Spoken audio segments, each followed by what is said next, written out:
we are less than 3 weeks out from WrestleMania. And it feels like we're just heading up to another regular Raw. We begin with the Authority in the ring, minus Triple H and Stephanie. Orton comes down, and they all talk about how awesome it is to have Orton back in the Authority, how he's part of the family. And that Authority then essentially reads smart commentary on all of them. And it's like, I was playing around, guys.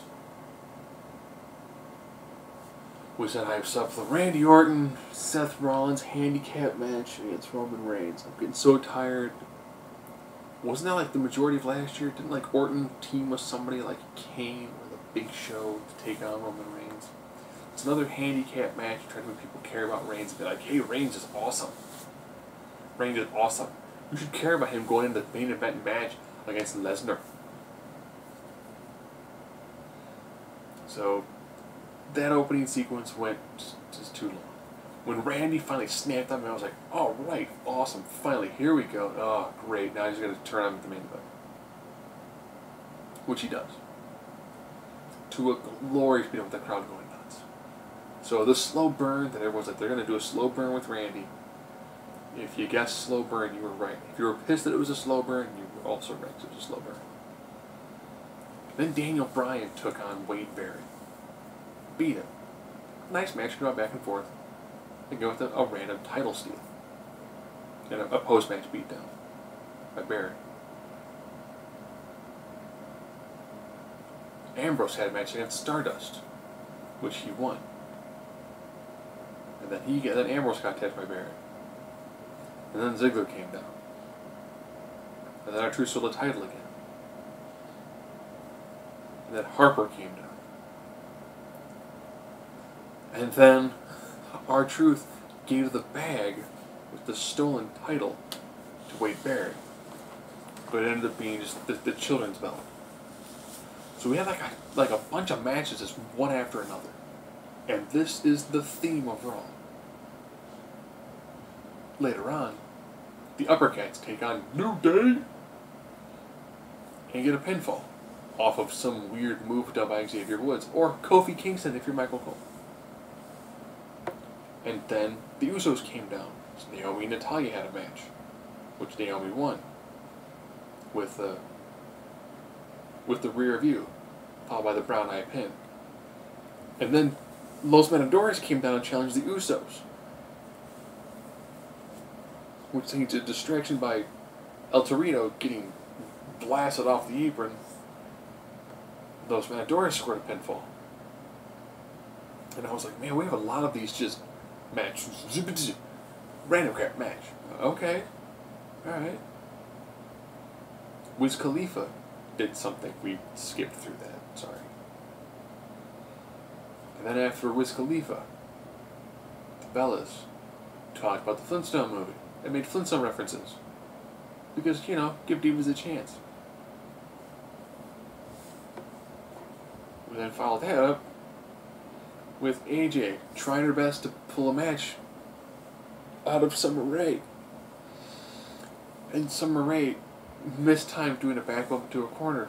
Missed time doing a neck breaker. And by now the crowd is just dead. They're sitting on their hands.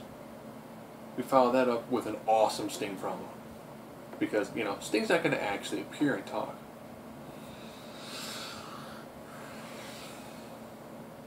Wade Barrett cut multiple promos throughout the night, which were all very good promos. Then he got into the ring. He called the Undertaker out. And the Undertaker responded by a video package. Just like Sting. It's like Lesnar half the time. Speaking of Lesnar, Paul Heyman got to have his mic cut again several times. And cut a blistering promo that was just fantastic. As Lesnar got to have the easiest job in the world. Just stands there.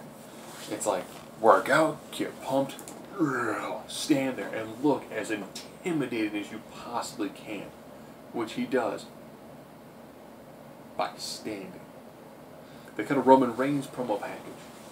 That was pretty much the really bad promo, really bad sit-down interview that he did. with Byron Saxton, or Coach, if you're our truth. They took that like 5-10 minute promo, cut it down into just the most succinct 2 minutes, and I was like, that actually worked. You know, if you don't give them a live mic, you have them on tape delay, you then combine everything together, you can make a pretty compelling argument for Roman Reigns.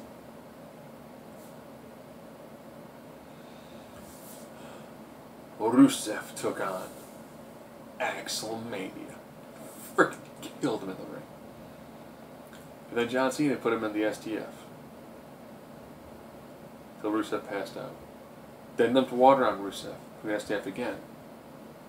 To get Lana to make a US Championship match at WrestleMania. Oh man, so John Cena's not going to miss WrestleMania? Oh, I totally thought he was going to. Ryback and Eric Rowan took on Kane and the Big Show. Miscommunication by Kane and the Big Show led to a KO punch to Kane by the Big Show. And a pinfall by Eric Rowan. Steph came down and blasted the two of them. Called them incompetent. And more or less booted them out of the authority.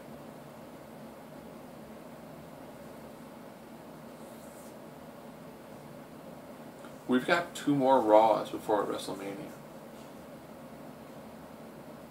And right now, the ladder match is going to steal the show. That 6 to 13 person ladder match is going to steal the show. Right now, that might be the last match. That should be that one. Orton Rollins got some legs to it.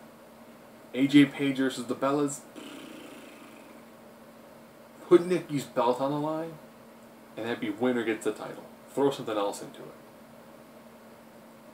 Honor the Giant Memorial Burial Royal. Hey, might as well have Ryback win it. It'll do nothing for their career anyways. Ladder match is going to be awesome. I guess they're going to do a tag team match of some sort. At this point, the tag belts are kind of in limbo. John Cena's going to face Rusev again. WWE can defeat Rusev at WrestleMania. Roman Reigns is going to take on Brock Lesnar. Bray Wyatt's going to take on The Undertaker. Triple H is going to take on Sting. I'm pretty sure one of those matches probably get bumped to the pre-show.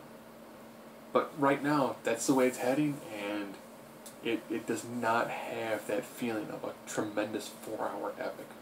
It's got some matches where you're like, man, Sting Triple H is going to be potentially amazing. There's 100 years of guys in that ring before you include a ref. And Roman Reigns is going to have to work tremendously hard to get over a WrestleMania crowd to beat Lesnar. John Cena will probably defeat Rusev. The Bellas will probably have a match that goes maybe north of 5 minutes.